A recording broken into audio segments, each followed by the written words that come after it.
그리스 수도인 아테네에 가면은 아레오바고라는 광장이 있습니다. 이 고대 철학자들, 그러니까 뭐 헬라 철학이라 그러면 그 중심지, 핵심이 되는 곳이 아테네, 우리 성경에서 아덴이라고 얘기하는 곳입니다. 여기는 그 당시에 당대의 네노라고 하는 그런 철학자들, 사상가들이 아침부터 저녁까지 아레오바고라는 이 광장에 모여서 한 가지 주제를 놓고 뭐 또 여러 가지 주제를 놓고 하루 종일 토론하고 또 논쟁을 합니다.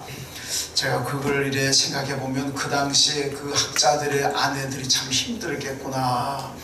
남편들이 나가서 뭐 돈을 벌든지 뭘 생계를 책임져야지, 밥만 먹고 나면 그거 와가지고 하루 종일 돈도 안 되는 뭐 토론을 하고 있고, 저녁 때 가면 또 집에 밥 먹으러 들어가고 하니까 그 아내들은 아마 상당히 스트레스를 많이 받지 않았을까, 그런 생각이 듭니다만은, 하여튼 뭐 하루 종일 그렇게 논쟁을 합니다.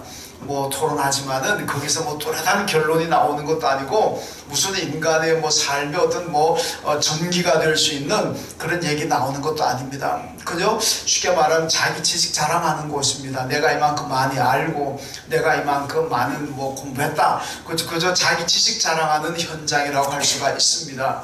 근데 이런 곳에 바울이 들어가서 복음을 전하고 이 십자가를 전합니다. 그러니까 처음에 사람들이 뭐 우주에 대해서 아니면 과학에 대해서, 사상에 대해서, 역사에 대해서, 정치에 대해서 이런 걸 쭉 얘기하는데, 어느 날 이상한 사람이 하나 와가지고 예수가 십자가에 죽었습니다, 그분이 하나님이시고 우리가 그분을 믿을 때 구원을 받습니다, 이런 얘기하니까 요즘 말로 얼마나 생뚱맞겠습니까? 그러니까 아주 이상한 사람이다, 이거 뭔 이딴 얘기를 다 하느냐, 아주 무시하기도 하고 아주 대해주지도 않을, 상대해주지도 않을 만큼 그런 상황입니다. 그럼에도 불구하고 바울이 거기서 예수 십자가를 전합니다. 예수가 우리 위해 십자가에서 죽으셨습니다. 그 예수를 우리가 믿을 때에 구원을 받습니다. 십자가 자랑하죠. 그래서 바울은 헬라 사람들은 자기 지식을 자랑하고 자기 철학을 자랑하지만은 나는 오직 십자가에 달린 예수 그리스도를 자랑한다. 그러면서 예수 자랑합니다. 여러분, 그들이 하루 종일 논쟁하고 토론했던 그들의 사상이, 그들의 철학이 인간에게 무슨 변화를 가져다 줍니까? 바울이 전한 예수 그리스도의 십자가가 큰 기적을 일으켰다는 겁니다. 여러분, 이 아테나라는 곳은 우상의 도시 아닙니까? 사도행전 17장에 보면 바울이 아덴에 갔는데 이 우상이 얼마나 많은지 이름 붙이고 붙이도 안 되니까 나중에는 이름 모를 신 이렇게까지 붙여놨더라는 겁니다. 그만큼 우상의 이름을 더 이상 지을 수 없을 만큼 많은 우상을 만들어 놨다. 이 우상의 소굴입니다. 그런데 여기에 바울이 들어가 가지고, 그 당시는 냉대를 받고 무슨 멸시를 받았지만은, 그래도 바울이 전한 십자가 예수, 십자가 복음으로 말미암아 우상의 도시 아덴이 이제 그 나라가 이제 복음화되고 기독교 국가가 되었다는 말씀입니다. 예수 십자가가 결국 변화시켰다는 것을 보여주고 있습니다. 로마가 313년에 콘스탄틴 대제에 의해서 이 밀라노 칙령으로 기독교가 로마의 국교로 공인을 받았습니다. 과연 로마가 기독교를 국교로 공인할 때 과연 기독교인이 그런 한 70%, 80% 되었을까? 거의 100% 가까운 기독교인이 있었을까? 아니라는 겁니다. 로마가 기독교를 국교로 공인할 때는 기독교인이 전체 인구의 3%라 그럽니다. 굉장히 적은 숫자입니다. 그럼에도 불구하고 어떻게 이 대로마 제국 안에서 3%의 기독교인을 가지고 로마가 국교로 인정을 했을까? 여러 가지 이유가 있겠습니다만은 가장 중요한 것은 그들의 삶입니다. 그러니까 그 당시 비록 적은 수의 기독교인들이지만은 사람들에게 감동적인 삶을 주었다는 겁니다. 그 감동적인 그 삶을 보면서 이 종교는 우리 로마가 국교로 삼아도 이 나라가 안전하고도 부강하겠구나, 그런 생각 가지게 됨으로 공인이 되었다는 말씀입니다. 사도행전 2장에도 보면 이걸 뒷받침하죠. 초대교회 성도들이 살아가는 그 모습을 보면서 많은 사람들이 칭송하고 칭찬합니다. 그래서 세상 사람들에게 칭송을 받고 칭찬을 받으니까 예수 믿는 사람들이 날마다 더해 가더라. 이렇게 사도행전 2장이 기록하고 있습니다. 여러분, 그것도 마찬가지로 감동적인 삶입니다. 예수 십자가의 능력과 그리고 감동적인 삶이 이게 결합이 된다면 거기엔 기적이 일어나게 된다는 것을 보여주고 있습니다. 여러분, 우리가 감동적인 삶을 어떻게 하면 가능합니까? 어떻게 하면 감동적인 삶을 사느냐? 고민할 거 없습니다. 그냥 하나님의 말씀 붙잡으면 됩니다. 말씀 붙잡고 예수 믿는 사람답게, 성도답게 살면 될 줄로 믿습니다. 이스라엘 백성들이 애굽에서 나와가지고 가나안 땅 들어갈 때까지 이 광야 40년 시대를 보면, 물론 나중에 가나안 땅 들어가서도 마찬가지입니다만은 하나님께서 이스라엘 백성들에게 늘 강조하는 게 있습니다. 너희는 선민이다. 너희는 선민이다. 하나님께 선택받은 거룩한 백성들이다. 그러므로 하나님의 백성답게 살아라. 이게 구약 성경을 관통하고 있는 핵심 메시지입니다. 너희들은 하나님의 선택받은 거룩한 백성들이니까 하나님의 백성답게 거룩하게 살아라. 예, 이러면 됩니다. 우리가 하나님 앞에 선택받아서 구원받았습니다. 그러다 우리도 예수 믿는 사람답게, 성도답게 살아가면은 그것이 바로 감동적인 삶이고, 그 감동적인 삶을 통해서 하나님의 역사가 나타나고 기적이 나타날 줄로 믿습니다. 오늘 본문 3절을 보면 너희가 주의 인자하심을 맛보았으면 그리하라 이렇게 말씀합니다. 자, 한번 따라합니다. 너희가 주의 인자하심을 맛보았으면 그리하라. 아멘. 자, 이 말씀 뭐겠습니까? 주의 인자하심을 맛본 사람들, 여러분, 이스라엘 백성들이 하나님의 인자와 하나님의 사랑에 의해서 그들이 선택받았습니다. 신명기에서 뭐라 그럽니까? 너희가 수요가 많아서 선택받은 것도 아니고, 너희가 능력이 많아서 선택받은 것도 아니고, 너희가 선택받은 것은 오로지 하나님의 은혜와 사랑이라 그랬습니다. 우리가 하나님 앞에 선택받아 하나님의 자녀가 되고 백성이 되었는데 왜 선택하셨겠습니까? 우리가 능력이 많아서? 우리가 뭐 세운 업적이 많아서? 우리가 잘나서? 아니라는 겁니다. 그건 전적으로 하나님의 사랑과 하나님의 인자하심으로 우리가 선택받은 줄로 믿습니다. 그래서 오늘 본문이 하나님의 인자하심을 맛보았으면 그리하라 이렇게 말씀하죠. 여러분, 하나님의 인자로, 그 사랑으로 우리가 구원받았는데 이제 어떻게 살아야 될 것인가, 그것을 지금 오늘 본문이 말씀하고 있습니다. 자, 1절 말씀 보면 그러므로 모든 악독과 모든 기만과 외식과 시기와 모든 비방하는 말을 버리고 이렇게 말씀합니다. 여러분들, 여기 나열되어 있는 것들은 우리가 입에 담아서는 안 되고 우리가 살아가는 삶의 자세가 되어서는 안 된다는 얘기입니다. 악독, 기만, 외식, 시기, 비방, 이거는 그리스도인의 삶이 아닙니다. 이거는 마귀가 하는 짓이지, 적어도 우리가 예수를 믿고 성령의 인도를 받는 사람들의 삶은 이게 아니라는 겁니다. 여러분, 기만이 뭡니까? 남을 속이는 거 아닙니까? 여러분, 잘 알아야 됩니다. 내가 남을 속이면 나도 속임을 받습니다. 이게 야곱이 보여주잖아요. 야곱이 아버지를 속이고 형을 속이고 장자권 차지했습니다. 그러다가 어떻게 나옵니까? 자기도 속임 받잖아요. 자기도 나중에 아들들이 요셉을 팔아놓고는 아버지한테 와가지고 요셉이 죽었습니다. 그리고 옷에다 피 묻혀가지고 사자나 짐승에게 찢겨 죽었습니다. 가지고 오니까 야곱이 쏘가가지고 뭐 평생은 아니지만은 요셉을 애굽에서 만날 때까지 늘 마음에 괴롭잖아요. 내가 그렇게도 사랑하는 아내와의 관계에서 태어나고 내가 그렇게도 사랑했던 아들 요셉이 죽었다 생각하니까 이 아버지 그 마음이 얼마나 아프고 고통하잖아요. 외삼촌 라반의 집에 가가지고도 속임을 당합니다. 그러니까 이 야곱의 인생은 남을 속이면 나도 결국은 속임을 받는다는 겁니다. 그러니까 우리는 쏘리라 그러지 말고 정직하게 살아야 된다는 겁니다. 여러분, 외식이라는 게 뭡니까? 겉과 속이 다르는 거잖아요. 겉과 속이 다르다. 예수님께서 바리새인들 향해서 이 외식하는 자들이여, 너희들은 회칠한 무덤 같다 그렇게 말씀합니다. 이런 무덤이라는 게 보면은 뭐 의리의리하게 장식해 놓은 것도 많잖아요. 고대 왕들의 무덤을 보면은 뭐 얼마나 대단합니까? 경주 가면은 뭐 신라시대 왕들의 무덤 웅장히 해놨습니다. 뭐 이집트 가면은 뭡니까 그 피라미드 스핑크스가 다 왕들의 무덤 아니겠습니까? 얼마나 대단합니까? 겉보기에는 화려하고 그림도 그리고 벽화도 그리고 화려하게 보이지만은 무덤의 공통점이 안에는 어떻습니까? 썩고 냄새나는 거예요. 아무리 겉을 회를 칠하고 벽화를 그리고 무슨 금은보화로 장식한다고 할지라도 여러분 무덤의 안은 결국 시신이 썩고 냄새나는 겁니다. 겉과 속이, 바리새인들이 겉과 속이 다르다는 겁니다. 속은 썩고 냄새나는데 겉만 화려하게 보이고 거룩하게 보이는 이런 그들의 이중적인 삶을 질책하신 겁니다. 그러므로 우리는 하나님 앞에 나올 때 이런 외식하는 자가 되어서도 안 되고 이중의 모습을 가져도 안 된다는 겁니다.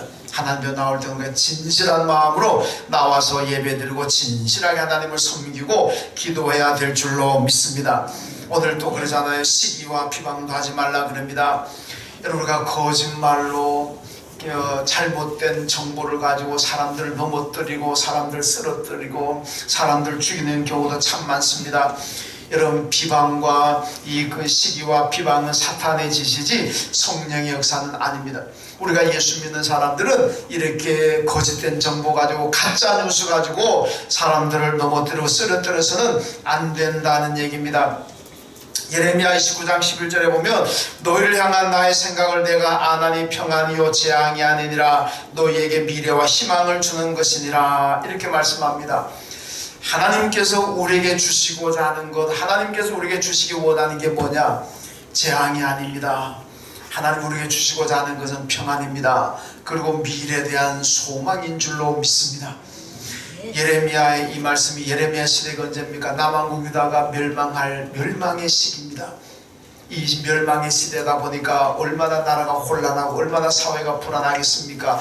곳곳에 절망의 탄식 소리가 들려옵니다.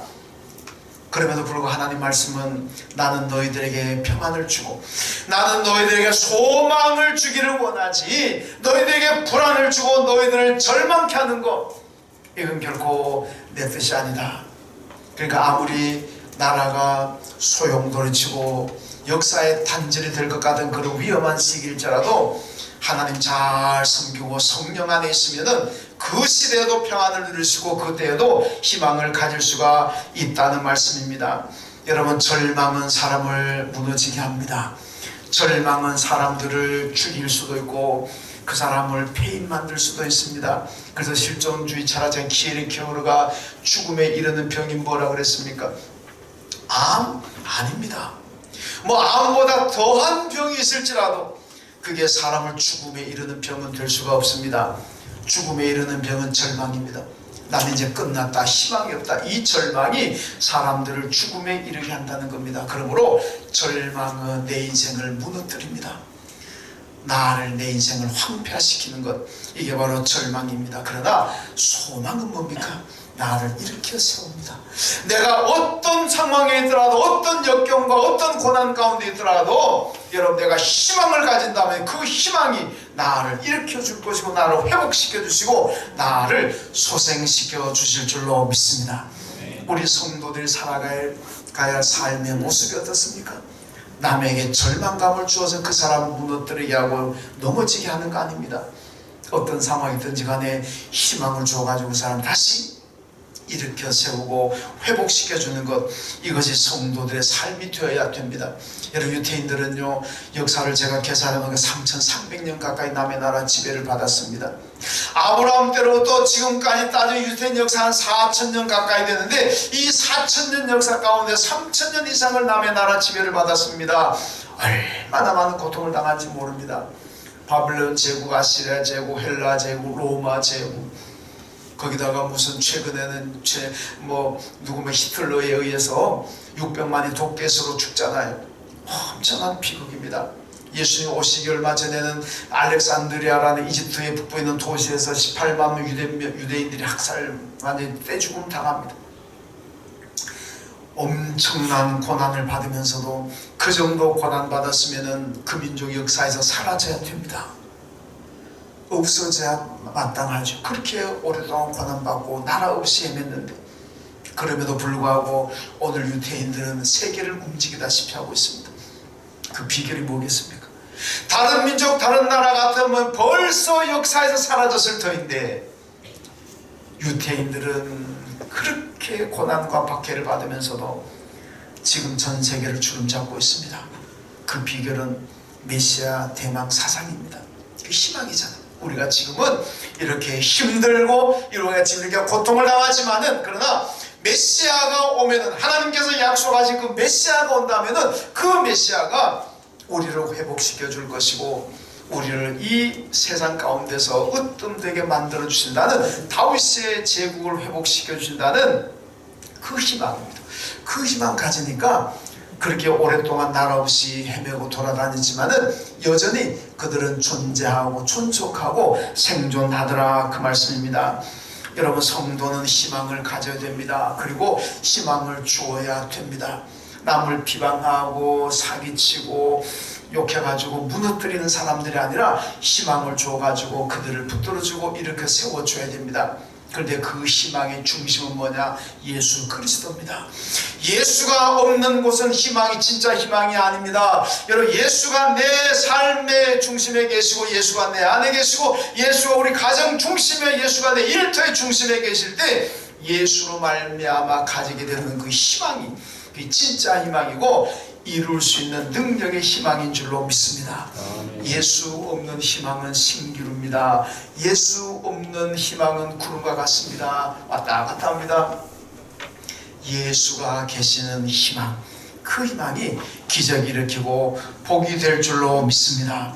여러분, 복음이 우리나라에 처음 들어왔을 때 어느 나라도 마찬가지입니다. 복음이 처음 들어가게 되면 항상 먼저 복음을 받는 사람들은 누구냐면 부르주아들이 아닙니다. 상층에 있는 계층이 아닙니다. 항상 프롤레타리아라고 그러죠. 항상 소외되고 그 사회에서 천대받는 낮은 계급의 사람들이 먼저 복음을 받아들이고 먼저 예수를 믿게 됩니다. 여러분, 우리나라도 마찬가지고, 우리나라 처음에 초창기에 복음 들어왔을 적에 양반이 교회에 나오면 어떻게 양반이 교회를 나오지? 신기하다. 양반이 교회에 나오면 다 신기하다 그랬다는 겁니다. 어떻게 양반이 교회에 나오냐? 예수는, 예수 믿는 사람, 교회 다니는 사람은 그저 하층민들만 그런 줄 알았습니다. 이스라엘 사도 마찬가지입니다. 예수님이 오셨을 때에 여러분, 그 상위 계층의 사람들, 민족의 그 국가의 지도자들은 아무도 예수 안 믿어서 예수를 배척했습니다. 그런데 하층민의 사람들이 예수를 믿었습니다. 특별히 갈릴리 사람들. 여러분, 갈릴리는 소외된 계층의 사람들입니다. 배우지 못하고 권력도 없고 요즘 말로 백도 없는 그런 사람, 그런 곳에 복음이 들어가서 빨리 예수를 믿고 예수 믿는 사람들이 많았다는 겁니다. 여러분, 그럼 교회는요, 이 사람들이 들어옵니다. 어떤 사람들이 주로 들어오냐? 세상 떵떵거리는 사람도 뭐 들어올 수 있지만은 되게 힘들고 지치고 낙심되고 희망이 없고 힘들고 여기 가도 안 되고 저기 가도 안 되고 그럴 때 교회를 찾아올 수가 있습니다. 그럴 때 우리가 교회가 어떻게 해야 되느냐? 잘 세워줘야 됩니다. 그들이 교회 믿음의 뿌리를 잘 내리고 예수 잘 믿고 다 회복하도록 해줘야 된다는 말씀입니다. 여러분, 하나님 앞에서는 다 평등하지 않습니까? 뭐 우리나라 역사도 보면은 뭐 양반 쌍둥 그래가지고 이게 계급 있고 계층이 있잖아요. 뭐 인도 힌두교도 가보면 뭐 네 가지 쭉 뭐 계층이 있잖아요. 어느 나라든지 간에 계급이 있고 계층이 있습니다. 그런데 기독교 복음은 어떻습니까? 하나님 앞에 다 동일합니다. 하나님 보실 때는 왕이든 일반 저 밑에 하층민으로 취급받는 사람이든지 간에 하나님께서 보실 때는 다 동등한 사람, 다 하나님 형상 가지고 있는 사람들입니다. 하나님은 다 그들을 사랑하시고 그들이 다 구원의 대상인 겁니다. 왕이니까 하나님 특별히 사랑하시고 저 어디 시골에 사니까 하나님이 그 적당히 그런 분이 아니라는 겁니다. 하나님 앞에서는 다 동등한 사람들입니다. 그러니까 여러분, 계급이 높은 사람들이 볼 때는 교회면 기분 나쁘잖아요. 아니, 내가 어떻게 저런 하층민들하고 같은 동격의 취급을 받을 수가 있나? 자존심 상해서 못 다니겠다, 이렇게 되잖아요. 그런데 하층의 사람들 오면은 와, 저 상류층의 사람들하고 같다고 그러니까 이 사람들은 얼마나 기분이 좋겠습니까? 그러니까 직급이 낮은 사람들 교회 많이 몰려오는 거죠. 그래서 복음이 들어가면 그들이 가장 먼저 예수를 믿었다는 겁니다. 이렇게 이거는 뭐냐, 사회적으로 힘들고 약자 어려운 사람들이 교회 많이 오게 된답니다. 그런 사람들을 잘 세워줘야 된다는 말씀이죠. 여러분, 우리 사회는 이제 가짜 뉴스라는 게 나와가지고 가짜 뉴스, 가짜 소식 퍼날리면서 비방하고 시기하고 넘어뜨립니다. 나만 잘 살면 된다는 거죠. 가짜 뉴스를 발설해서라도 그 사람 쓰러뜨리고 나만 잘 먹고 잘 살면 된다. 그러니까 가짜 뉴스가 막 판을 칩니다. 입증되지도 않은 이상한 얘기를 막 해가지고 한 사람의 인생을 그냥 짓밟아 버리는 경우도 있고, 이게 얼마나 악한 겁니까? 여러분, 나 혼자 잘 먹고 잘 살려 하면 너도 죽고 나도 죽습니다. 우리 같이 잘 살아야 된다는 얘기입니다. 여러분, 김민기 씨라는 분이 그 노래하는 게 있잖아요. 한번 제가 노래 불러볼까요?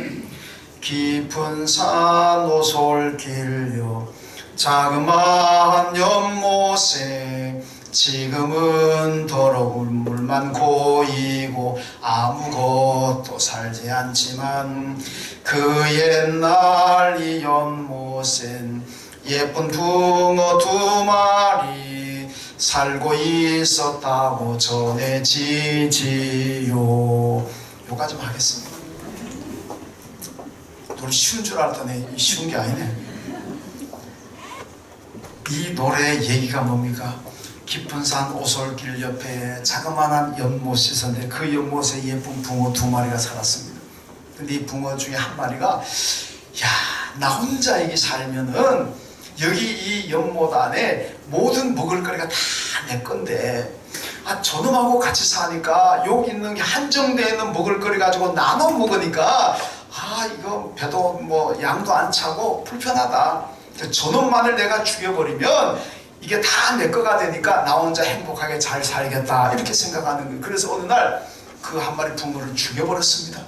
이제 자기 혼자가 됐잖아요. 그러니까 이제는 내 세상이다, 이제는 다 내 거다, 이제는 나 혼자 행복하게 잘 살 수 있겠구나, 그렇게 생각했는데 웬걸 그 죽은 붕어가 부패하고 썩고, 그래서 그 물이 오염되잖아요. 그 오염된 물을 마시니까 그도 죽었다는 얘기입니다.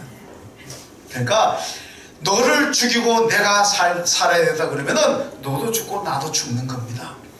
나도 살고 너도 살고 우리 같이 살자. 그럼 거기는 행복이고 그렇게 진정한 삶이 있다는 말씀입니다. 여러분, 교회를 향해서 비난하는 사람들도 많습니다. 교회가 잘못하는 것도 많습니다. 그러나 여전히 교회는 세상의 희망이고 세상의 빛입니다. 왜 그렇습니까? 예수 때문에. 여러분, 교회가 뭐 성도들이 흠이 없어가지고 교회가 하는 일이 완벽해가지고 교회가 세상의 빛이고 교회가 세상의 소망이냐? 아닙니다. 여러분 아시지만은 교회 지도자를 아니면 교회 때문에 비난받고 욕먹을 때가 얼마나 많습니까? 목사 입장에서 부끄러움을 느낄 때도 참 많습니다. 여러분, 그럼에도 불구하고 교회는 희망이고 교회는 빛입니다. 그런데요, 잘 아셔야 됩니다. 성도들이 잘나서 아닙니다. 교회가 완벽해서 아닙니다. 왜 그렇습니까? 그 안에 여전히 교회의 머리 되시는 주인은 예수 그리스도입니다. 예수가 계시기 때문에 교회가 흠이 있고 성도들의 흠이 있음에도 불구하고 예수 때문에 교회가 세상의 희망이고 사람들의 희망인 겁니다. 예수가 없으면 아무것도 아닙니다. 교회 안에 예수가 없으면 이거는 그냥 건물입니다. 빌딩일 뿐입니다. 여러분, 예수가 계시는 한 교회는 민족의 희망이고 개인의 희망입니다. 예수가 계시는 한 이 교회는 하나님의 축복의 장소인 줄로 믿습니다. 예수가 없으면 아무것도 아닙니다. 우리 어릴 때 많이 얘기했잖아요. 안고 없는 찐빵이다, 오아시스 없는 사막이다, 뭐 그러잖아요. 예수가 없으면 아무것도 아닙니다. 교회가 때때로 잘못하고 비난받을 때도 많지만 그래도 여전히 교회는 세상의 소망이고 세상의 빛입니다. 왜? 예수 때문에. 예수가 계시기 때문에. 우리 성도들 가르쳐서 성경이 뭐라 그럽니까? 질그릇이라 그럽니다. 질그릇이 뭡니까? 천한 그릇입니다. 사람 밥그릇 쓸 수 있는 게 아닙니다. 개밥그릇을 쓸 수 있는 그릇입니다. 그런데 그 질그릇도요 귀할 때가 있습니다. 언제? 거기에 보화가 담겨질 때, 질그릇 안에 금, 은, 보석, 진주, 다이아몬드가 담겨진다면 그 질그릇도 가치가 상승되잖아요. 여러분, 우리를 질그릇이라 그랬습니다. 보잘것없다는 거죠. 죄로 죽을 수밖에 없는 인간인데 뭐가 대단하겠습니까? 그럼에도 불구하고 우리는 무한한 가치가 하나님께 사랑받습니다. 왜? 질그릇 같은 내 안에 예수가 계시기 때문에. 우리가 무슨 몸에 그냥 금은 보석으로 치장했다고 하나님께서 존귀하게 여겨주시고, 무슨 건강하고 무슨 병이 하나도 없다고 하나님 우리를 가치 있게 여기신 분이 아니라는 겁니다. 우리가 병들었든 병이 안 들었든, 내 몸이 잘생긴 얼짱이든 얼짱이 아니든 내 안에 예수가 계시면 그 안에 있는 예수 보시고 하나님이 우리를 존귀하게 여기실 줄로 믿습니다. 그러므로 우리는 예수 만나게 하는 것이 성도의 삶입니다. 질그릇 같은 인생들이 하나님 앞에 존귀하게 되는 길은 예수 그리스도입니다. 그 예수 그리스도를 전해가지고 예수 만나게 하는 것이 우리의 삶이고, 인자하심을 맛본 사람들은 이런 만남을 주선하는 성도들이 되어야 되고, 인자함을 받을수록 우린 더욱 예수를 전하고 예수가 중심이 되도록 살아야 될 줄로 믿습니다. 그 다음 2절에 보니까 갓난아기들 같이 순전하고 신령한 젖을 사모하라 이렇게 말씀합니다. 여러분, 갓난아기가 사모하는 게 뭡니까? 돈을 사모하겠습니까? 어디 관광지 데려가달라고, 비행기 태워달라고 사모하겠습니까? 갓난아기는 엄마 젖 있으면 다 됩니다. 그거 하나면 다 됩니다. 모유가 되었든 우유가 되었든 간에 마음껏 먹고 배부르면 되는 겁니다. 그게 갓난아기 가장 큰 소망입니다. 저희 딸이 어제 결혼하고 이제 여기 없으니까 내가 얘기할게. 우리 딸아이가 갓난아기일 때 얼마나 우는지, 와, 그렇게 우는 애 처음 봤습니다. 우리가 이 사택에 살았는데 밑에 층에 전도사님이 살고 제가 중간층에 살고 그 제 위에 담임 목사님이 사셨는데 하도 오니까 밑에서 위에서 잠을 못 자겠다는 거예요. 위에서 밑에서 잠을 못 자면 우리는 어떻습니까? 더 대책이 없는 겁니다. 하도 잠을 못, 우리는 새벽기도 가야 되잖아요. 이 목사들은 이 새벽기도 때문에 걱정되는 거예요. 하도 잠을 못 자길래 어느 날은 그냥 마루에다 이 거실에다 내놓고 우리는 방 안에 문 닫고 그냥 자버렸어요. 네 마음대로 오라. 그 담임 목사 사모님이 우리 아이한테 너 나중에 커가지고 아주 세계적 성악가 안 되긴 해봐라. 근데 성악하고는 거리가 좀 멀네. 그런데요, 그렇게 오는데 하도 우리가 제대로는 참 힘들어하니까 우리 어머니가 포항 계시다가 딸 데려갔습니다. 데려가고 한 일주일. 근데 안 온대요. 왜 안 울지? 이상한데? 이렇게 보니까 우리 어머니는 그냥 애가 울면 그냥 우유를 물려버렸어. 그러니까 이게 시큰먹은 거예요. 그 우리 집일 때 왜 울었냐? 몇 개월 때는 몇 cc, 몇 개월 때는 몇 cc. 가정학과 나온 분들이 팍 썰을 때 잘 갖다 놓고 썬다 그러잖아요. 야, 시부모가 야, 밥 탄다 그러다 아직 5분 남았습니다. 그런 식으로. 오늘 제가 좀 위험한 발언 합니다. 지금. 오늘 저녁에 어떤 일이 날지 모르겠습니다. 근데 그러고는 안 온 거예요. 그래 우리 집에 왔는데 그때부터 우리도 그냥 막 먹였지. 그러니까 안 울더라고. 제가 보니까 이놈이 배가 고파서 울었구나. 우유든 젖이든 실컷만 주면 다 됐는데 그걸 몰라고 울었구나. 그런 생각을 해봤습니다. 그러니까 아이는 딴 거 없습니다. 배만 부르면 됩니다. 오늘 그러잖아요. 갓난아기들까지 순전한 신령한 젖을 사모하라. 아이는 그저 젖만 시큰 주면은 그냥 다 됩니다. 그럼 그걸로 만족하지 더 이상 뭘 바라겠습니까? 오늘 이 말씀 근데 우리 보고 아이가 엄마 젖을 사모하고 그것만 있으면 만족하는 것처럼 너희들은 신령한 젖을 사모하라. 그렇게 말씀합니다. 여러분, 신령하다는 헬라어는 로기코스라는 말인데 이게 바로 그 어근이 로고스라는 말입니다. 로고스가 뭡니까? 말씀이잖아요. 신령하다는 말은 말씀에서 합니다. 그러니까 신령한 젖이라는 건 하나님의 말씀을 얘기합니다. 하나님의 갓난아기가 엄마의 젖을 사모하는 것처럼 그것만 해서 만족하는 것처럼 우리 성도들도 신령한 젖인 하나님의 말씀을 사모하고 그것으로 만족하라. 그 말씀입니다. 말씀이 좀 된다는 거죠. 여러분, 말라기부터 예수님까지 우리가 중간시대라고 그러기도 하고 암흑시대라고 그러기도 합니다. 여러분, 그때 400년 동안 그럼 뭐 태양이 안 떠서 암흑입니까? 뭐 밤이 됐는데도 뭐 불을 밝힐 뭐 석유가 없고 감담유가 없어가지고 밤에 불을 못 밝혀가지고 암흑이라 그럽니까? 아닙니다. 그때도 여전히 지금처럼 낮에는 태양이 떠서 환하게 밝혔고 밤에는 뭐 전기는 없었겠지만은 뭐 석유든 감담유 가지고든 길에 다 불을 밝혔습니다. 그런데 왜 암흑시대라 그럽니까? 말씀이 없어서, 말씀이 없어서. 하나님의 말씀을 선포할 수 있는 예언자들이 나타나지 않았습니다. 지금이야 성경책이 있어서 말씀 보죠. 그때 무슨 성경책이 있습니까? 그러니까 말씀을 읽지도 못하고 말씀을 듣지도 못하고 말씀이 없는 시대입니다. 그러니까 암흑시대라 그렇게 얘기하는 겁니다. 여러분, 인생도 말씀이 없으면 암흑 인생입니다. 말씀을 떠나고 말씀을 버리면은요, 우리는 암흑 인생을 살아가는 겁니다. 말씀 속에 살아야 되고 말씀 시대에 살아가야 됩니다. 우리는 암흑 시대에 사는 것이 아니라 말씀으로 인해서 빛의 시대에 살아야 될 줄로 믿습니다. 출애굽기 39장에서 40장까지 보면요, 하나님께서 모세에게 회막을 건축하라 그럽니다. 그래서 모세가 회막을 만들잖아요. 39장에 보면요, 그 반복되는 말씀이 여호와께서 모세에게 명령하신 대로 되었다, 이 말이 8번 나옵니다. 그리고 40장에 넘어가도 똑같이 여호와께서 모세에게 말씀하신 대로 되었다, 거기도 8번 나옵니다. 그러니까 39장 40장에 걸쳐서 2장에서 여호와께서 모세에게 명령하신 대로 되었다는 말이 16번 나옵니다. 그리고 출애굽이 끝나고 레위기 1장 1절로 넘어가면 여호와께서 모세와 백성들을 만나기 위해서 회막에 내려오셨다, 이렇게 말씀합니다. 여러분, 그 전에는 하나님께서 모세에게 야, 시내 산에 올라와라, 나를 만나러 올라와라 그랬는데 회막이 말씀대로 건축되고 난 다음에는 여호와 하나님이 올라오라는 것이라 하나님이 내려오셨습니다. 그 회막에 내려오셔서 거기서 모세를 만나시고 백성을 만나셨습니다. 이게 무슨 의미입니까? 하나님의 말씀이 있는 곳, 그 현장에 하나님께서 임하실 줄로 믿습니다. 말씀이 있고 말씀대로 순종하고 말씀이 있는 곳에 하나님이 임재하시고 하나님이 역사하신다는 것을 보여주고 있습니다. 여러분, 이방의 종교들은 말씀이 없습니다. 그러니까 주술이니 주문이니 뭐 이상한 것 가지고 자기 신들 섬기잖아요. 왜 말씀이 없습니까? 신이 없는데.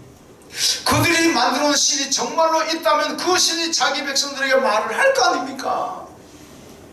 신이 없으니까 말이 없는 거예요. 그러니까 그냥 주민하고 외고 그냥 이상한 행동이 나는 거죠. 우리는 말씀이 있습니다. 왜? 우리가 믿는 하나님은 살아계신 분이고 그 하나님께서 말씀을 주셨습니다. 그 주신 말씀을 기록한 것이 이 성경 아닙니까?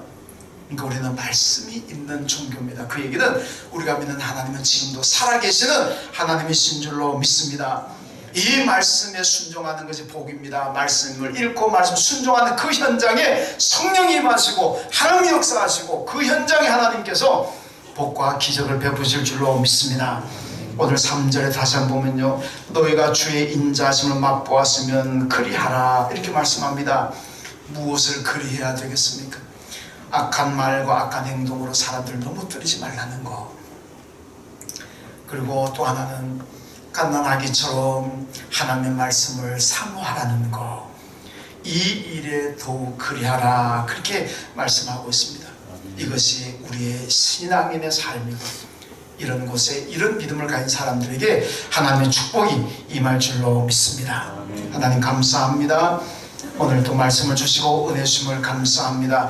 우리 모두가 하나님 다른 사람을 잘 세워주고 또 위로하고 격려해주고 소생시킬 수 있는 그런 능력의 삶을 살게 하시고, 가난아기들이 엄마의 젖을 사모하는 것처럼 신령한 하나님 말씀을 사모하며 살게 하시고, 말씀에 순종하는 그 현장에 하나님의 축복과 능력이 임하는 것을 늘 경험하며 살아갈 수 있는 저희의 삶이 되게 하여 주옵소서. 예수님의 이름으로 기도하옵나이다. 아멘.